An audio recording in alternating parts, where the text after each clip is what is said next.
They thought she was just another quiet girl. She kept her head down, didn't talk much, and walked through the school halls like a ghost. But behind that silence was a story no one saw coming. When a bully targeted her for being different, mocking her skin, her clothes, her silence, he didn't know who she really was. He didn't know about the man who raised her. He didn't know. She was Vin Diesel's adopted daughter, and what happened when he found out? It flipped the whole school upside down. It all started on a rainy Monday morning. The hallways were crowded with noise, backpacks, and side glances. In the middle of it all walked Maya, quiet, reserved, and always alone. She had just transferred 2 weeks ago, and already the whispers followed her. Who is she? Why doesn't she talk? Some laughed at her oversized hoodie, others mocked her skin. But Maya kept walking. She wasn't here to prove anything. She had a promise to keep. One her dad made her swear on before she started this N. But not everyone believed in silence. At lunch, the school's self-proclaimed king, Logan, made Maya his new target. Logan was the type everyone either feared or followed. Rich, loud, and always surrounded by a crew ready to laugh at his cruel jokes. That day, as Maya sat in the corner of the cafeteria, he walked over. "Hey hoodie girl, why you hiding? Scared we'll see how dark you really are?" The table burst into forced laughter. Maya looked up, but didn't say a word. Just one long, calm stare. After school, Maya sat under a tree near the soccer field, sketching quietly in her notebook. Her drawings were stunning, portraits, landscapes, emotions in pencil. But as the field cleared, Logan passed by again. He glanced at her sketchbook, scoffed, and ripped a page out.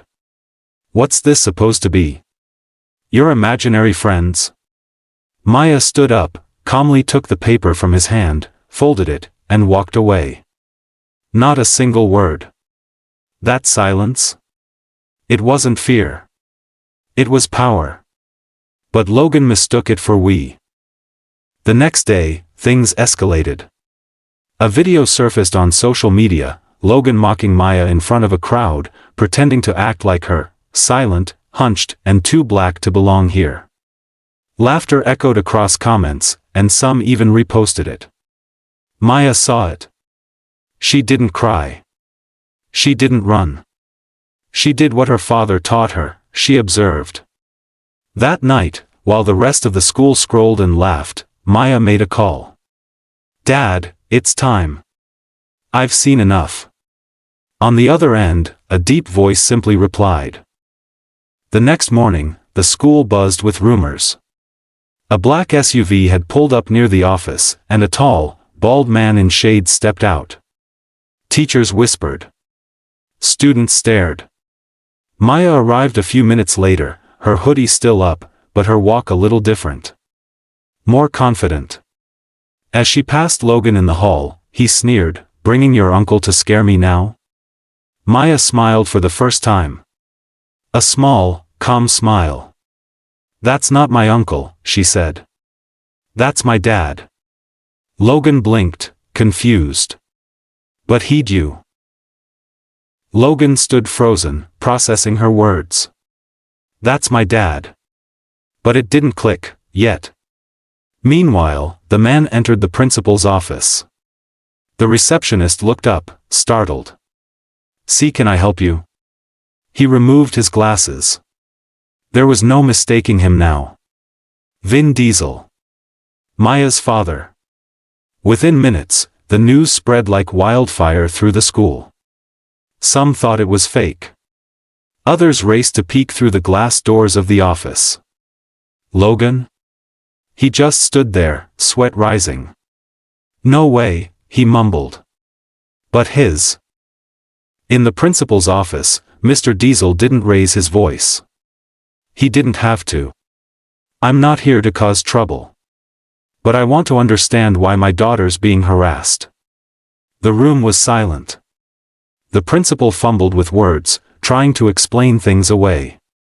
Meanwhile, outside, the school had turned into a whispering frenzy. Students who had ignored Maya before were now staring like she was royalty. But Maya? She remained calm. She didn't need to shout. Her truth was finally speaking louder. That afternoon, Logan was called into the office.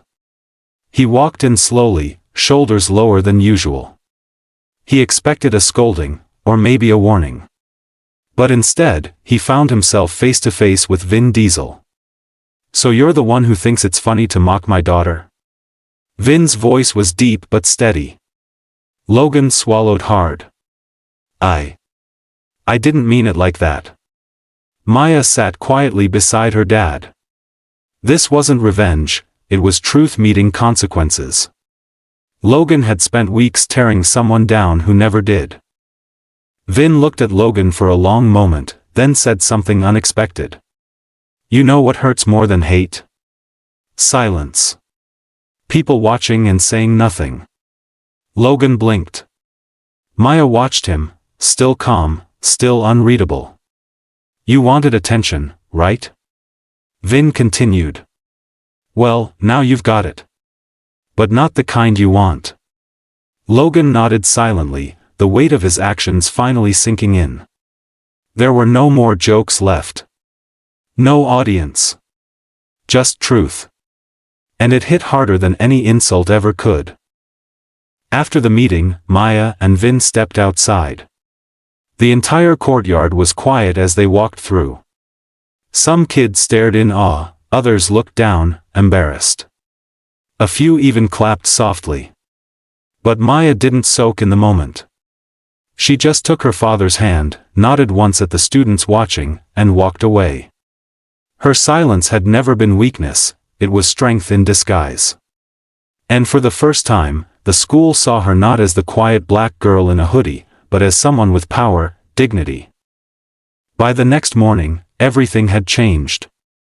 Maya walked into school, not with arrogance, but with quiet confidence. She wore the same hoodie, carried the same sketchbook, but people moved aside this time. Some kids smiled awkwardly. Others looked ashamed. Even teachers seemed more alert. Logan didn't show up.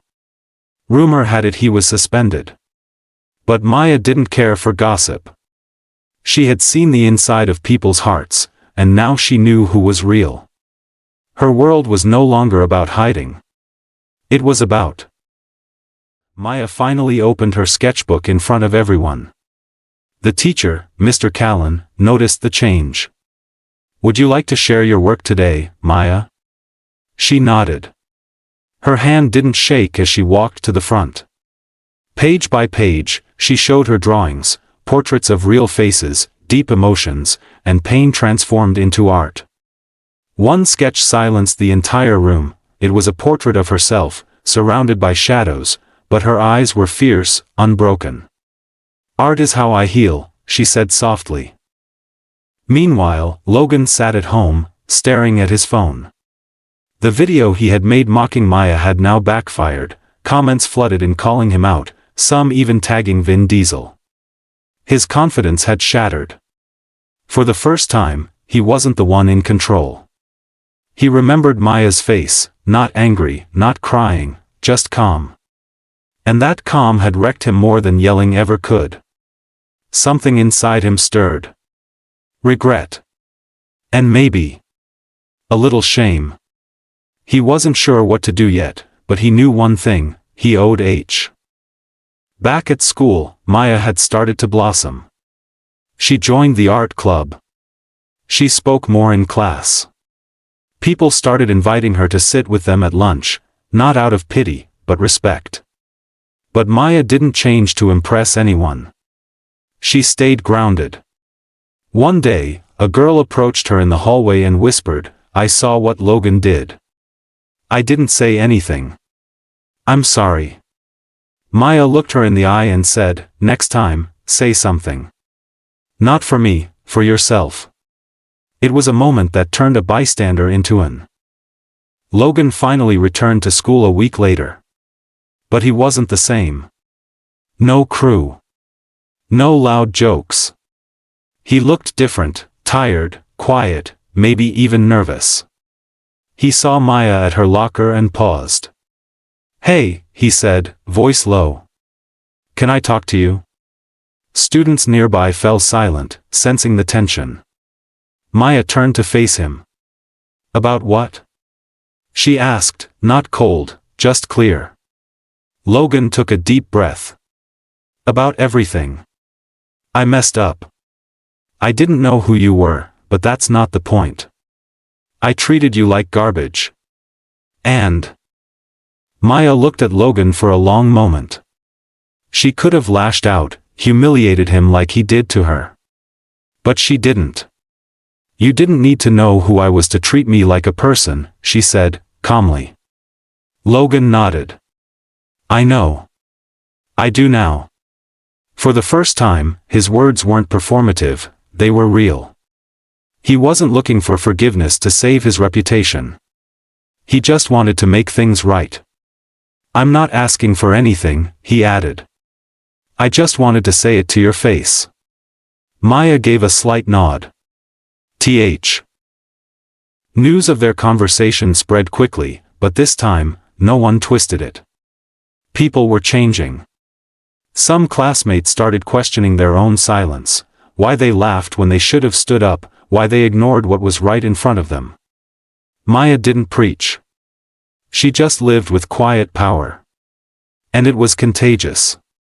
The school felt different. Not perfect, but better. A shift had started, not because of punishment, but because of truth. The kind that lingers. The kind that grows inside PO. That weekend, Maya's story caught local media attention. Not because of Vin Diesel, but because of her art. Her teacher had submitted her sketchbook to an online youth gallery, and it was chosen for a special feature on resilience through creativity. Maya was invited to speak at a local school board event about student expression and emotional healing through art. Standing at the podium, she didn't talk about her pain. She talked about growth. We all carry something. What matters is what we do. Vin Diesel sat in the front row, proud and misty-eyed. After the event, he hugged her tightly and whispered, "You didn't need me to fight for you. You fought with grace." Maya smiled. "I just needed you to show up, and you did." That night, they drove home in silence, a good kind of silence. No tension. Just peace. Maya leaned her head on the window, the city lights reflecting on the glass. She thought about all that had changed. And how, for once, she didn't feel like the outsider. She felt seen. The next Monday, as Maya walked into school, she was greeted not with stares, but smiles. A mural had appeared on the side of the art building, her portrait, sketched by a group of students from art club. It wasn't about fame. It wasn't about her dad. It was about her story. Her strength. Her silence that had spoken volumes. Maya touched the wall gently, eyes welling. She had started as the new girl in a hoodie. Now, she was a symbol of courage. And her story had just begun. Later that day, Mr. Callan asked Maya if she'd like to lead a student workshop on emotional expression through art. "I think your story could help a lot of kids open up," he said. Maya hesitated. She wasn't used to being the one in front. But something inside her said yes. Not for attention, but for purpose. She designed a session called Draw Your Silence. Students came, unsure at first. But when Maya shared how she turned her pain into pencil strokes, walls broke down. For many, it was the phi. Even Logan showed up, sitting quietly in the back, sketching clumsily on a blank sheet. Maya saw him. She didn't comment, just let him be. That was her style. She didn't force healing. She just created space for it. After the workshop, a girl came up to her with tears in her eyes. "I didn't think anyone else felt like this," she whispered. Maya nodded, placed a hand on her shoulder, and said, "You're not alone. You never were." That one sentence did more than any lecture ever could. At home, Maya taped her drawings on her bedroom wall, forming a timeline of everything she'd been through. Her dad walked in, stood beside her, and studied the pieces. "This is your legacy," he said. "Not my fame. Not what happened. But what you did with it." Maya looked at him. "I used to hate being different," she admitted. "Now I think it's my power." Vin smiled, pulling her into a hug. "That's my girl." They didn't need fancy speeches. Just love. And understanding.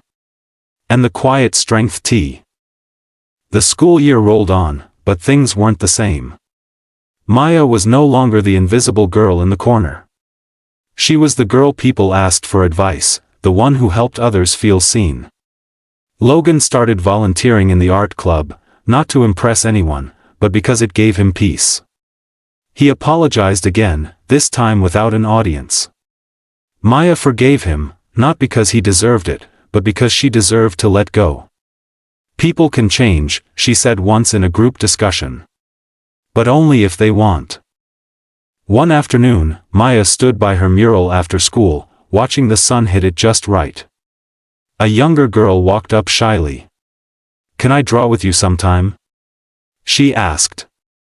Maya smiled and handed her a pencil. "Anytime." They sat in silence, sketching side by side. No judgment. No noise. Just lines and light. And in that moment, Maya knew, she didn't need to prove anything anymore. She had turned her pain into art, her silence into strength, and her story into something that could help others rise too. Maya's art workshop became a weekly safe space. Students who'd never spoken before now poured their emotions into charcoal and ink. One boy drew a shattered clock, explaining how he felt stuck in time since his parents divorced. A girl painted a cage with light leaking through, symbolizing her anxiety. Maya never judged. She listened, nodded, and said, "That's brave." Her voice was still soft, but now it echoed in every corner of the room. She had become a quiet leader, the kind who doesn't dema. During a school assembly, the principal announced a new student-led initiative called Voices Unseen, a program inspired by Maya's workshop, focused on expression, healing, and inclusion. Maya was asked to speak.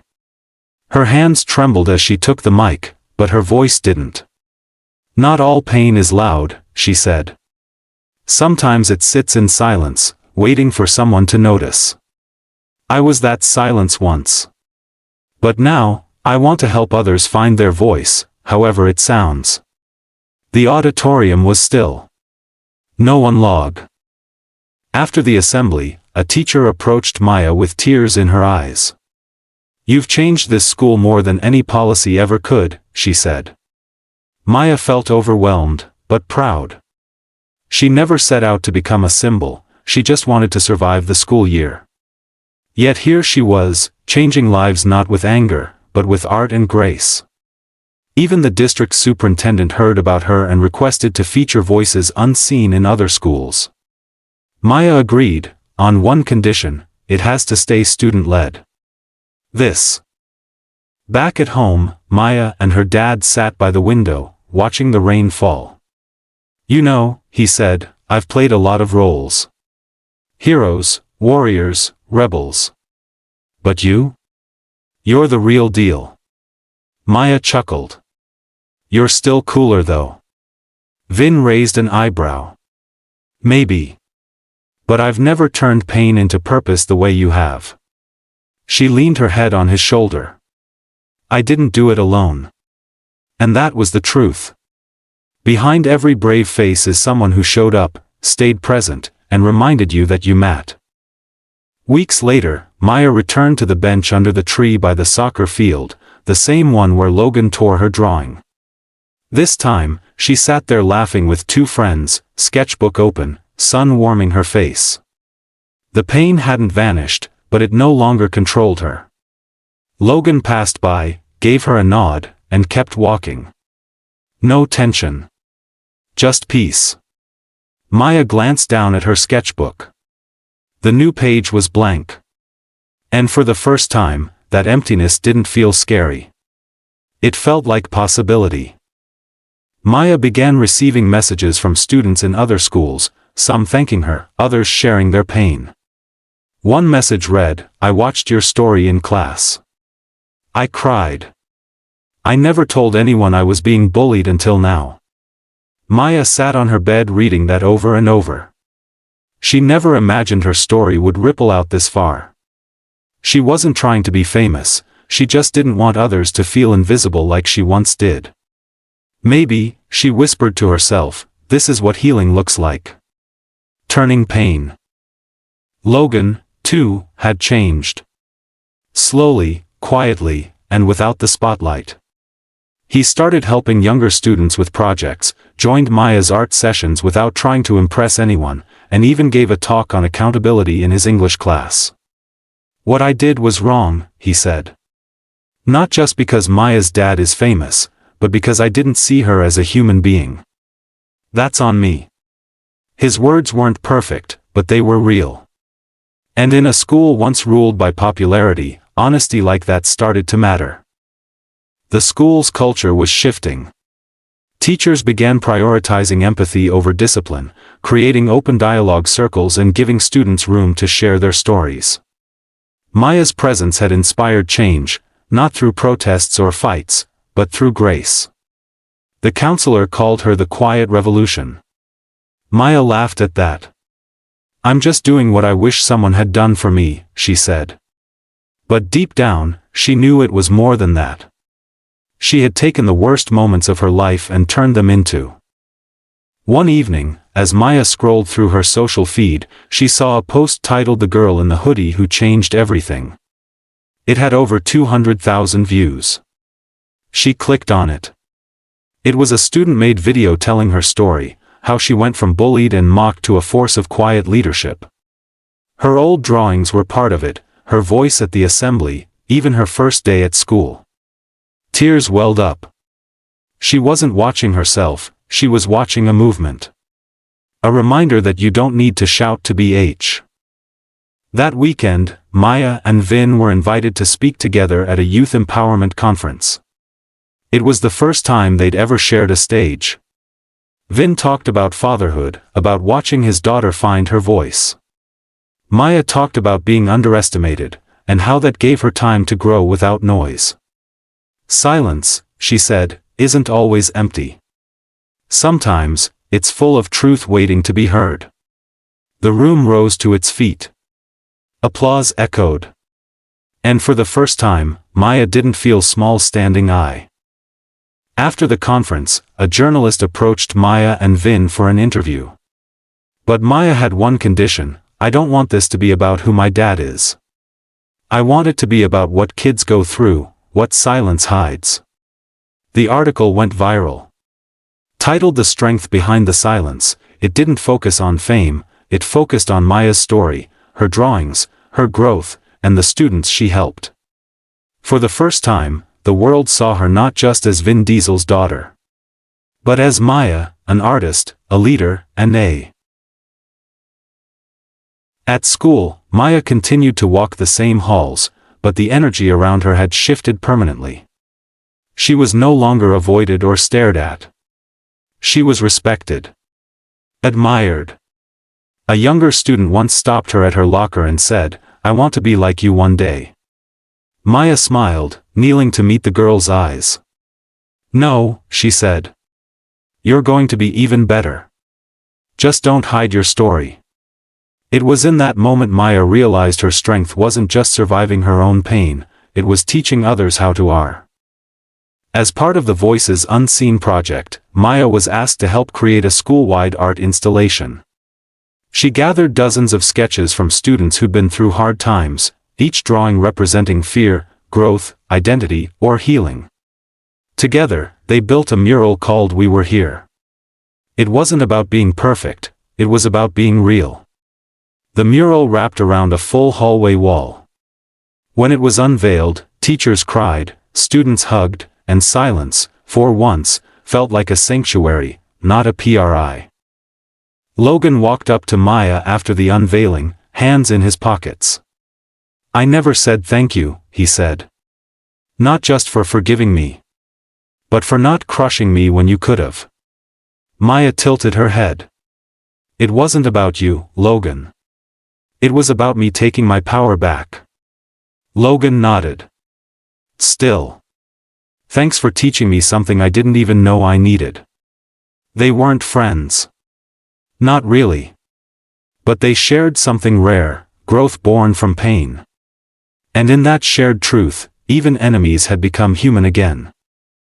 That night, Maya sat at her desk, flipping through her old sketchbook. On the first page was the torn drawing Logan once crumpled, the one she had kept. She gently taped it back in, not to forget the hurt, but to honor the journey. Above it, she wrote in small, neat letters, "What they tried to break made me." Her dad peeked in the room, smiled, and said, "Ready to rest?" She nodded, closing the book. But before turning off the light, she looked out the window, knowing tomorrow, another story wow. Spring arrived, and with it, the school prepared for its annual Culture Voices Fair. This year, Maya was asked to curate the theme. She chose stories that shape us. Students from all backgrounds submitted poetry, spoken word, paintings, even short films, about their identities and struggles. The gym was transformed into a gallery of emotion and honesty. As Maya walked through the exhibit, she overheard a boy whisper, "I never thought school could feel like this." She smiled quietly. That was tea. During the fair, Maya stood by a section titled Then and Now. It displayed before and after artworks from students who had once felt invisible. One stood out, a drawing of a girl shrinking into darkness, followed by another of her standing tall in a beam of light. Maya found the artist nearby. It was the same younger girl who once asked to draw with her. "I did it," she whispered, eyes wide. "I stopped hiding." Maya's throat tightened. "You didn't just stop hiding," she said. "You lit the way." As the year began to wind down, the principal called Maya into the office, not for trouble, but to ask her to be the student speaker at graduation. "You changed this place, Maya," he said. "You deserve the last word." Maya hesitated. Public speaking still scared her. But this wasn't about nerves, it was about standing tall for every kid who'd ever felt like they didn't matter. "I'll do it," she said softly. She walked out of the office not as the girl in the hoodie, but as a leader chosen by her P. Graduation day came with bright lights, proud parents, and rows of students in caps and gowns. Maya stood behind the podium, heart pounding. Then she looked into the crowd, at her classmates, her teachers, her father, and breathed deeply. "I started here as someone who felt like a shadow," she began. "But now I know. Silence doesn't mean small. It means listening. It means strength." The audience leaned in, holding on to every word. "We all have stories. Don't bury them. Use them. Because the world." As the final cheers faded and students tossed their caps into the sky, Maya found her dad waiting by the steps. He didn't say anything, just opened his arms. She fell into them, crying and laughing all at once. "You did it," he whispered. "No," Maya said, pulling back with a proud grin. "We did it." Behind her, classmates were hugging, teachers were tearing up, and someone had already started replaying her speech on their phone. Maya looked around one last time, her heart full. This school once be. Summer arrived, and Maya found herself back at the tree near the soccer field, sketchbook in hand, wind brushing gently across the grass. It looked so different now. Not the place of pain, but of growth. She began drawing one last page, the same bench, the same hoodie girl, but this time, surrounded by people. No more shadows. Just light, connection, and quiet power. This wasn't just her story anymore. It had become something bigger, a seed planted in others, growing into something beautiful. She see. Later that evening, Maya and her dad sat on the porch, watching the sunset. "What now?" Vin asked. Maya shrugged gently. "College, probably. Art school." He nodded. "You know. What you did here, that was more powerful than any film I've ever been in." Maya leaned into his side. "You showed up when it mattered. That changed everything." He chuckled. "I'm supposed to be the action hero." She smiled. "You still are. But I got the lead role this time." They both laughed, knowing this was only the beg. Weeks later, Maya received a letter from a school district across the country. They wanted to bring voices unseen into their schools and were offering her a part-time mentorship role while she studied. Maya stared at the paper, stunned. Not because of the opportunity, but because someone, somewhere, was listening. Her voice, once buried in silence, was now opening doors for others. She folded the letter, held it close to her chest, and looked out the window. The world didn't feel so heavy anymore. On her last day before leaving town, Maya visited the mural again. Faded in parts, cracked in corners, but still standing. A younger boy was staring at it, lost in thought. He turned and asked, "Did you really draw some of this?" Maya nodded. "Yeah. A long time ago." He smiled. "I want to make something like this too." She handed him her last unused pencil. "Then start. The world's waiting for your story." He took it carefully, as if it meant everything. And maybe it did. That's how legacies begin. As Maya boarded the train for college, she looked out the window one last time at her city, her school, her story. She didn't feel scared. She felt steady. For years, she had been defined by what others said, by what they saw, or didn't see. But now, she knew exactly who she was. Not just Vin Diesel's adopted daughter. Not just a girl in a hoodie. She was Maya. Artist. Advocate. Light-bearer. And as the train pulled away, she opened a brand new sketchbook, blank, full of pages waiting to be filled.